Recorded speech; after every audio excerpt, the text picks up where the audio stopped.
This is module 8. Here we are trying to discuss in brief, in a most simplified manner, perhaps one of the most complex and complicated or challenging issues of natural language processing and computational linguistics. It is syntactic parsing, or to be more precise, parsing. So, in this module, we will be trying to be as simplified as possible, because the process is so complex, so mixed up with so many issues of language that it is not easy to decipher, to understand the whole thing so easily. So we try to be very simplified, at least to have some preliminary ideas how the things are going on in this area of language processing when we are trying to understand the structure of a sentence and identify the roles of the various phrases, the syntactic functions of the words in formations of phrases, the subject-object relationships, the subcategories and roles, and many other information which is embedded in the sentence. So this module will try to discuss in most simplified manner how a natural language sentence can be parsed using the rules of context-free phrase structure grammars, and how the output may be used for all NLP tasks and many other domains of language application. One thing very clear to us: understanding properly each and every property of a language is a challenging task. It is a complex challenge. It's not so easy that you would understand all the properties, their functionalities, their entities that are used in language quite easily. We need a huge knowledge base of different kinds and employ those knowledge base in a sequential order or in a collective manner to understand the language. Language seems to appear very easy, but when you look into it in a very scientific manner, we find that it is a huge complex process. So when we have not achieved much success in understanding the, say, parts of speech word or word meaning, so if we claim that we can easily understand the sentence meaning, perhaps we are in the wrong side of the proposition. Perhaps we are more ambitious. So we have to be very much quite careful while we are dealing with the concepts of parsing. So parsing is actually to analyze a sentence following certain formalisms or grammatical rules to identify how the sentence is constructed and what are the information is embodied. So in this module, we'll first identify the ambiguity involved in the term, how in different disciplines it is that, and how the concept has undergone over the ages, the concept, its implication, the goal of a parsing, what is a parser, what kinds of parsing are basically done, how the output of a parser is generated, and how we utilize in different domains of human knowledge. So to give a simple definition, syntactic parsing or parsing in sense is the most common form of text annotation, but one of the most uncommon or challenge in the task of doing analysis, of language analysis. It's a kind of text annotation of written corpus after parts of speech tagging. So first is that parts of speech tagging, then next part of parts of speech tagging comes the parsing. It does some kind of syntactic analysis of sentences in texts according to certain grammar or a given language, and tries to identify the phrases and the clauses that are used as building blocks of a sentence. So its task is to identify those sentence clauses. So this syntactic analysis can be done both manually or automatically.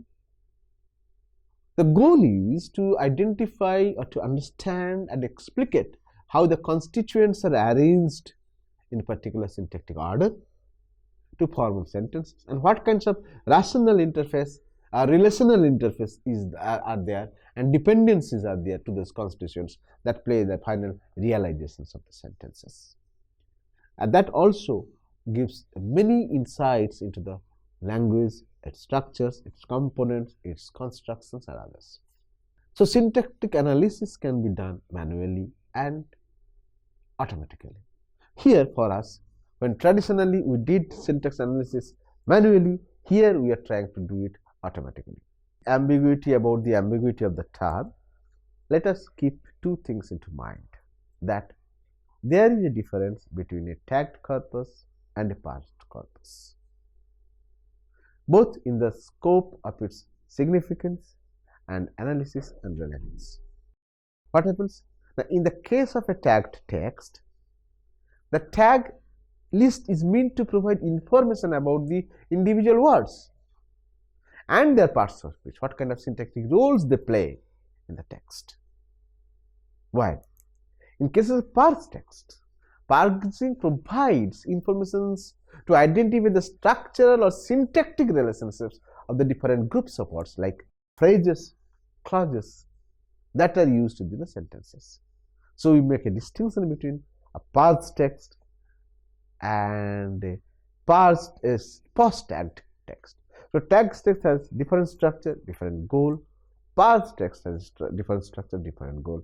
So in both cases, the sentences is all of tremendous importance. The term parse has different meanings in different areas. What we understood parse in traditional grammar is not that the same in computational linguistics or natural language processing, or not even same in cases of cognitive linguistics. So what happens in traditional grammar? It refers to the act of identifying subjects and predicates, phrases and clauses, main clause and subordinate clauses, and how these are interlinked to frame a sentence. It also involves the act of understanding the exact meaning of the sentences or several meanings embedded within a single sentence construction.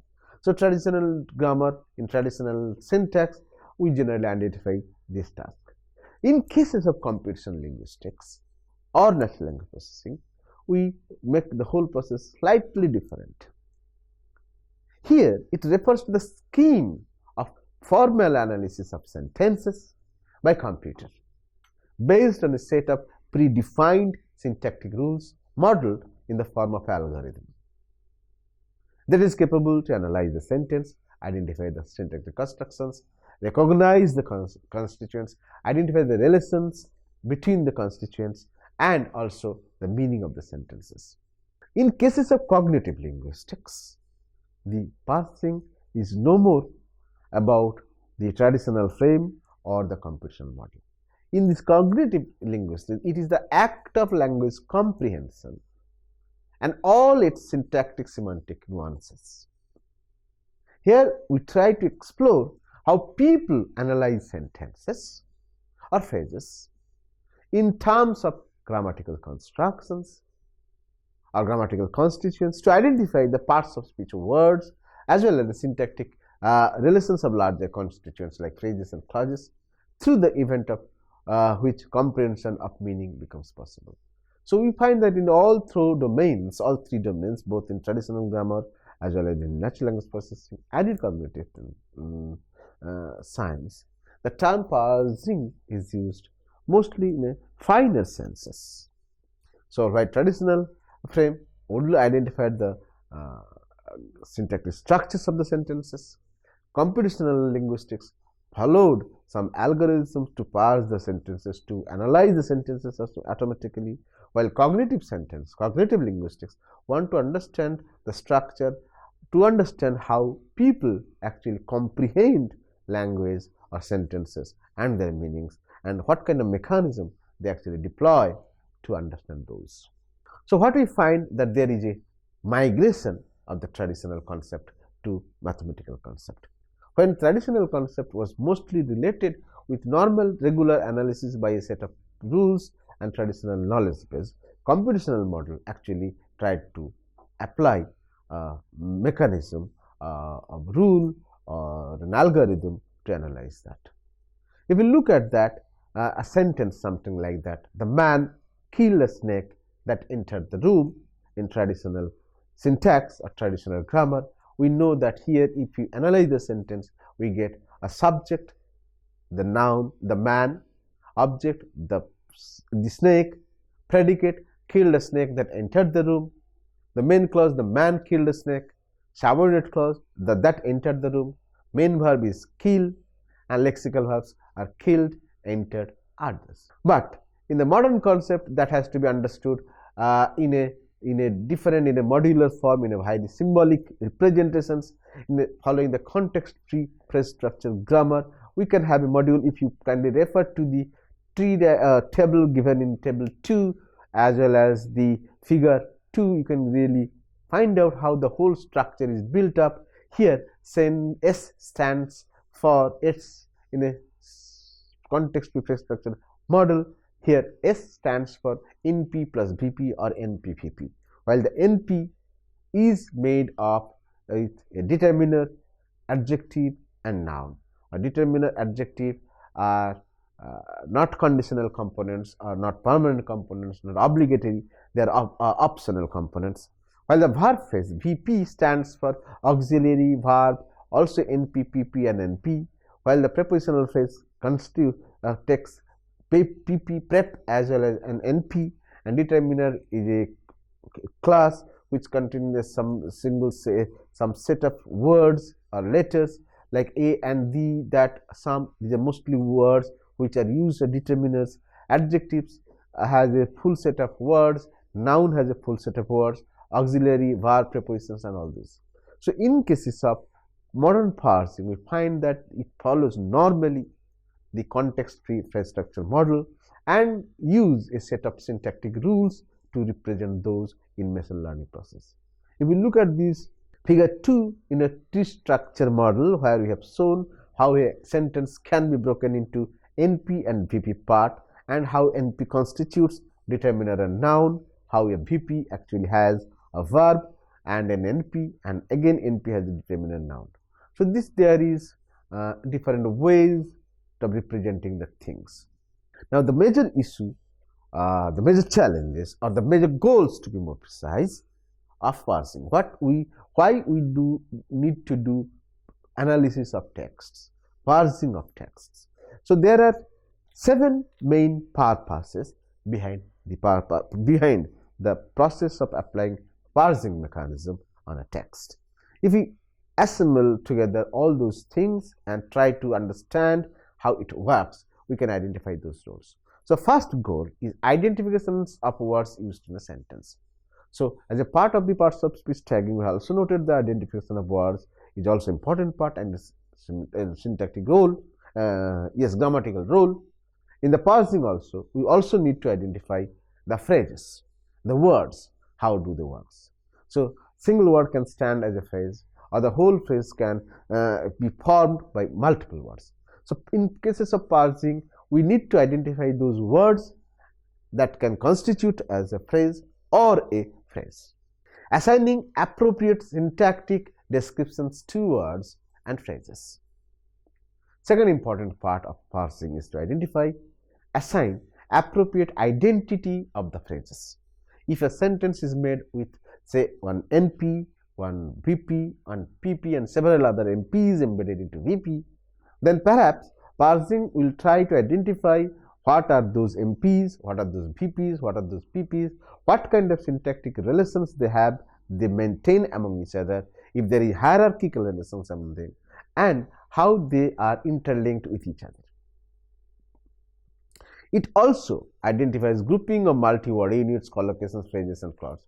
Also, it also tries to identify, to compile or group multiple phrases into one block. So when we say that sentence is made by NP and VP, what we do is that the VP part can have many other MPs or PPs embedded into it. So there is a question of grouping, that how this grouping can be done. So normally in a binary process, these are already done. Identifications of word group boundaries like phrases and clauses that are used in the sentence.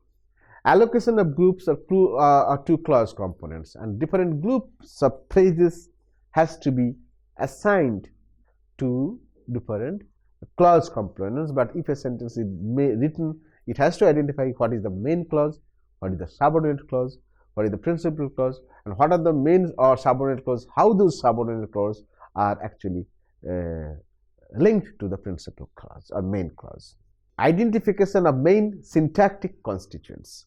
What kind of syntactic constituents are actually arranged in the sentence, in which order and how they are linked up, and naming those constituents accordingly. And identify also give them the names, different names, that these are that this is an NP, this is a VP, this is a PP, and others, and so actually develop a skeleton structure, how those components are combined, arranged, and placed together.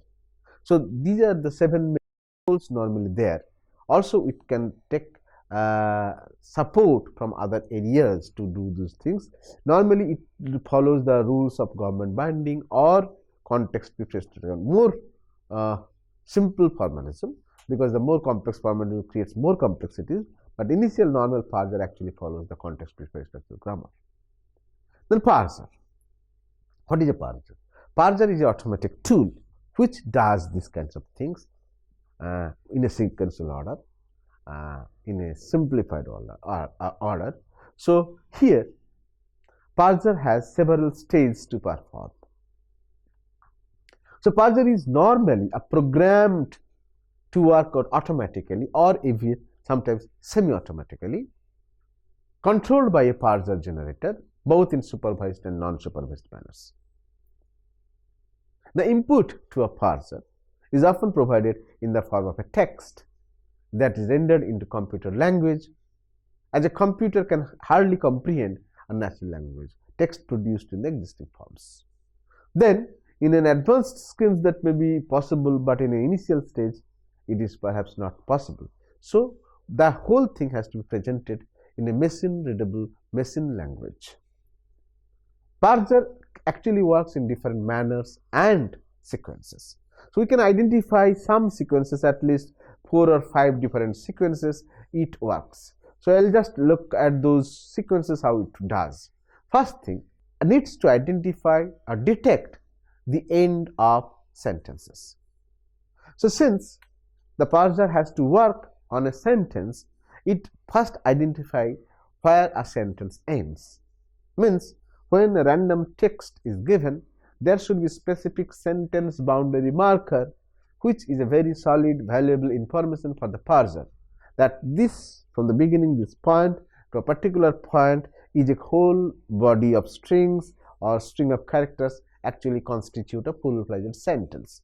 So first it needs to identify the sentence boundary. So normally, traditionally, even in our existing database, in a machine learning purposes also, we use the unique sentence terminal markers like full stop, like note of interrogation, like question mark. So these are normally used as sentence terminal markers. So in cases of machine learning part, we need to give sufficient information to the system so that it identifies the sentence boundary. Second stage is tokenization sentences. So once the sentence boundary is identified, it needs to identify the tokenization part. So split sentences into tokens.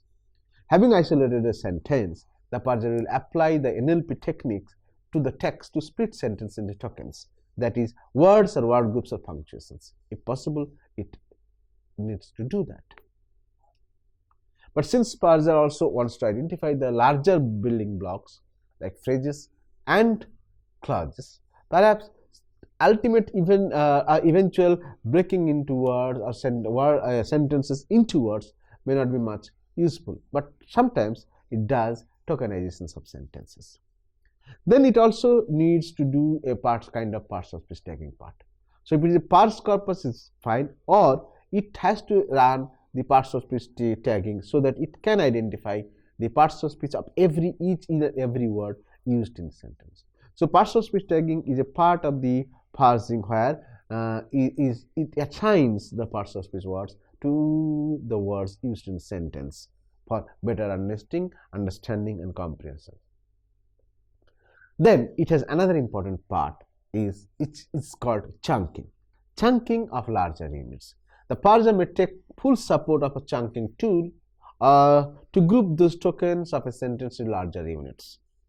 Each chunk corresponding a syntactic unit such as a noun phrase, verb phrase, prepositional phrase, adjectival phrase and others.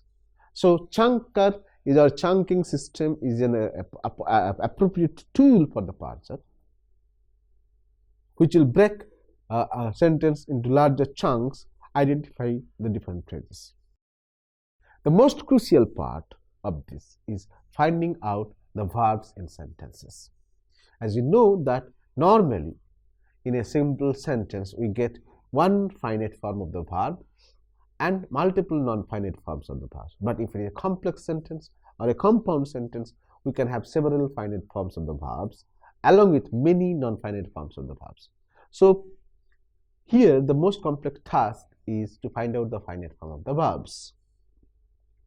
This is useful for many reasons. First, the verb is like the key to the whole clause. So it makes sense to get in touch with the main finite form of the verb.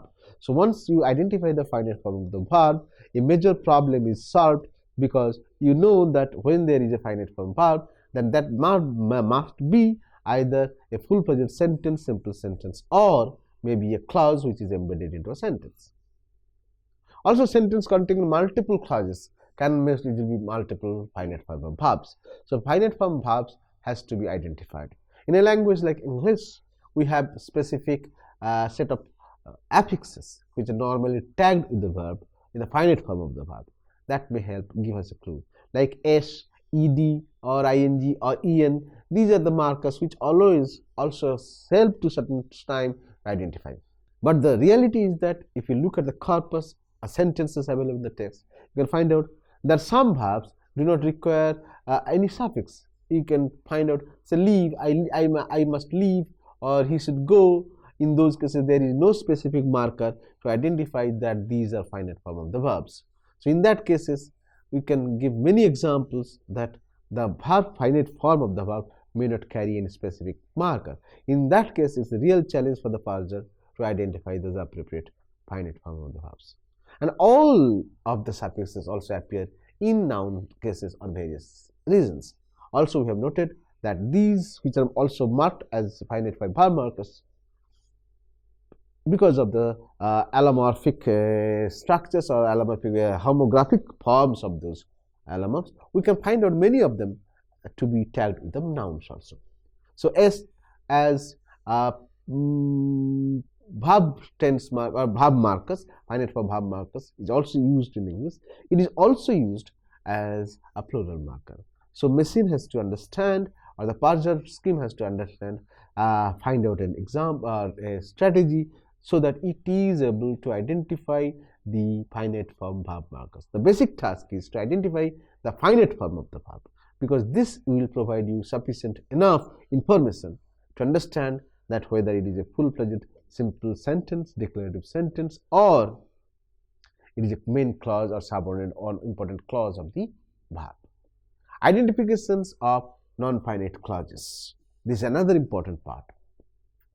There are finite clauses the parser has to identify.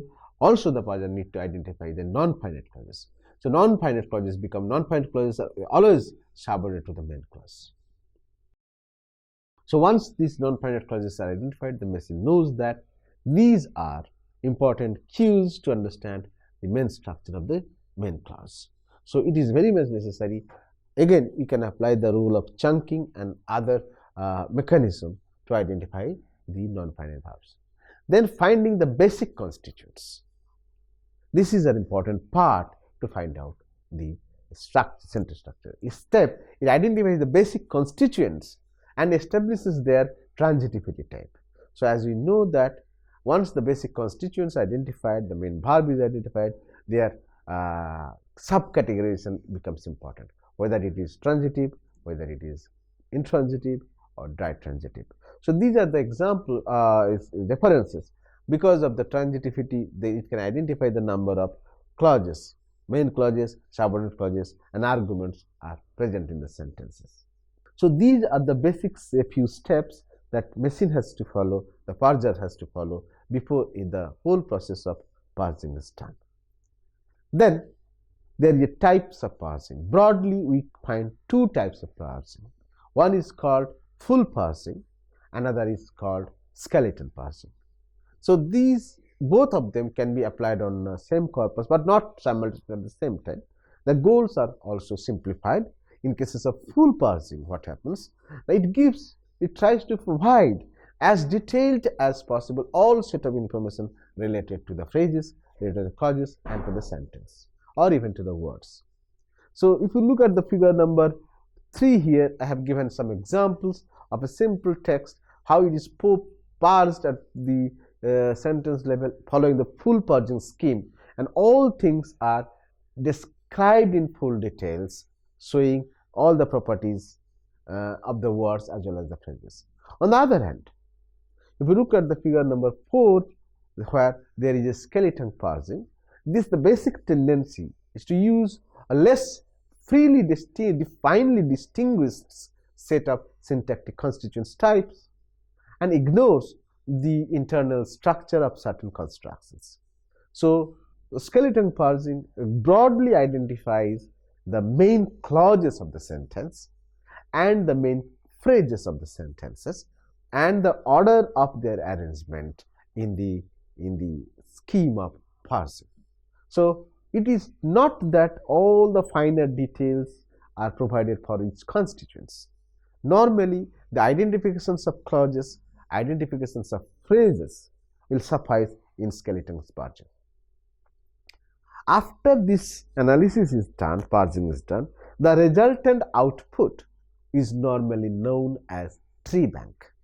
What we get here, if you look at the figure given in figure 5, an example of plain tree bank output of standards for parser, you can find out that whole thing is arranged in a tree structure, identifying all their properties or identifying the phrase structures or the clause structures in a well-defined manner, so that we can understand how the sentence is constituted, what are the main clauses or subordinate clauses, what are the NPs and VPs and PPs. If you look at the structure here, you can find out that if a sentence is kept, for example, the sentence like mutation increased resistance to drug but not drug 0 but not drug 1.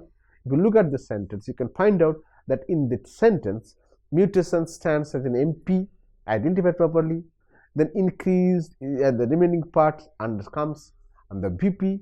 Then this VP also has NP for resistance as a PP to drug 1 but to drug 2 not drug 2. So this is there 1 NP, 2 NPs and several other PPs and NPs within embedded into PP.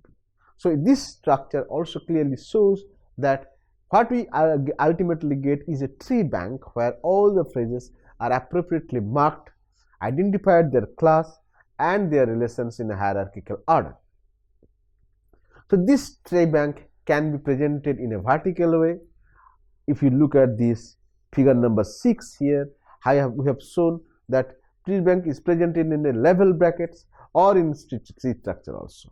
So because of the various ways of representations of tree banks in a language, but point is that in everywhere we can identify that structure at word level, phrase level, sometimes at the sentence level, and other functional agreement level are also marked out in those structures. At present, some tree banks are developed for German, in written German text, written English texts, and some of the tree banks are also available for Indian languages with reference to the ILMT project, where the basic goal is to develop the tree banks for almost in Indian languages. So since parsing is a very complex task, very complex challenging problem and very success in this area is mostly far-fetched. A lot of ask for tremendous collective enterprise effort to achieve even in limited success. Not much achievements has been made in even in advanced languages also. So we find only a few parsed tree structures available in English and other languages. And for Indian languages in the ILMT project, as I mentioned, some of the languages has some tree structures, while they are mostly in the form of a dependency parser, where the tree structures are available in the form of a tree bank. Now, finally, I emphasize on the utility of parsing on different domains of language technology and information technology, machine learning, computational linguistics, as well as in translation. Particularly, always we know that parser has tremendous information in machine learning. Here are the major domains which you can identify. In the area of information and document retrieval, the recognition and parsing of noun phrases is of special relevance for documents identification and retrieval of information from them. So, parsed corpus has a tremendous use in the area of information retrieval and document retrieval because of based on the noun structures or NP phrases or PP phrases, we can identify texts. In question answering systems also, there is need with a kind of deep parsing because that helps us to understand the question raised and semantic interpretations of a sentence and to decipher the appropriate information required for a particular question. So the input question has to be parsed properly, identify what kind of meaning it wants to retrieve from the question, as well as to generate appropriate replies. In terminology extractions, it is always necessary to have parsed corpus so that we can easily identify the noun phrases and identify the named entities. Particularly, the shallow parser can help us here because terminology extractions don't require the deep analysis of the syntactic analysis sentences.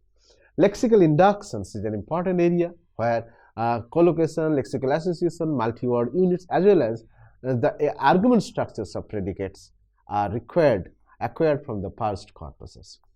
Text summarization is another important area. Knowledge extraction, optical character recognition systems, speech recognition system, speech understanding system, bilingual text alignment is in natural language processing is a very valuable area where we need to align text structurally both into source text and the target text, not only at the sentence level, at the phrase level also. So if we want to align text at the phrase level, we need to have a parsed corpus where we can identify the phrases in the respective languages so that we can match them. Machine translation and speech translation are always the important areas where parsed corpora are maximally useful and maximally relevant for these purposes. So in conclusion, we can say that the parsing is one of the most challenging problems in natural language processing and in computational linguistics. It is a real challenge in the sense that it is not only asks for information from syntax or grammar, it also asks for information from morphology, from lexicology, from lexicon, from meaning, and other domains, and also need to combine those knowledge base together to develop a parser. So parser is a tool which does not only structural analysis of sentences, also provides certain amount of information related to meaning and information embedded into the sentences. So since parser is a very complex task, much success is not recorded in here, but we have understood that major works of NLP, major works of computational linguistics, major works of language applications can improve a lot, can serve many of our diverse linguistic requirements if we have good parsed corpora in Indian languages. But because of the complexities involved into it, not much success is recorded in Indian languages to have good tree bank or parsed. So for Indian languages, We are yet to develop good parsers which can automatically parse sentences and generate tree banks. This is still an open and challenging area, and we can invite large number of young scholars who are interested in the area of computational linguistics and natural language processing to engage themselves to do more research so that they can develop good parser for Indian languages and good amount of tree banks for future works in language technology, natural language processing, and computational linguistics. Thank you.